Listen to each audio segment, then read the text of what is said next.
வணக்கம் நண்பர்களே, நாம இன்னைக்கு நம்ம கதாய் ஸ்பார்க் யூடியூப் சேனல்ல பட்டாம்பூச்சியோட தன்னம்பிக்கை கதையை பார்க்க போறோம். ஒரு அழகான தோட்டத்தில் ஒரு சின்ன பட்டாம்பூச்சி மகிழ்ச்சியாக வாழ்ந்து கொண்டிருந்தது. தினமும் அது மலர்களின் மீது பறந்து சூரிய ஒளியில் ஆடி தேநீர் குடித்து மகிழ்ந்தது. ஆனால் அதன் மனதில் ஒரு கனவு இருந்தது. தோட்டத்துக்கு வெளியே இருக்கும் பெரிய உலகத்தை பார. ஒரு நாள் அது தன்னிடம் சொன்னது, தைரியம் இருந்தால் பயத்தை வென்று புதிய உலகத்தை கண்டுபிடிக்கலாம்.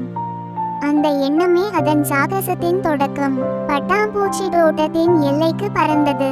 அப்போது பலமான காற்று வீசியது.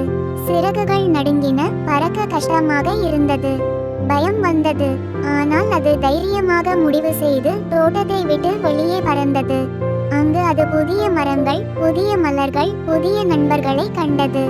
சில நல்ல பூச்சிகள் அதை ஊக்குவித்து உதவினர். அந்த ஊக்கம் பட்டாம்பூச்சிக்கு வலிமை தந்தது.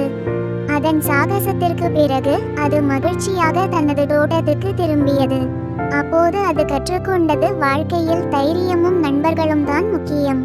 அந்த பட்டாம்பூச்சியின் கதையை கேட்ட மற்ற பூச்சிகள் எல்லாம் தைரியம் பெற்றனர். அவர்கள் தங்களுடைய பயங்களை வென்று புதிய உலகங்களை காண தொடங்கினர். இவ்வாறு ஒரு சின்ன பட்டாம்பூச்சி தன் கனவையும் தைரியத்தையும் கொண்டு உலகத்தையே ஊக்குவித்தது. இந்த மாதிரி நிறைய கதைக்கு நம்ம சேனல்ல சப்ஸ்கிரைப் பண்ணுங்க ஃப்ரெண்ட்ஸ்.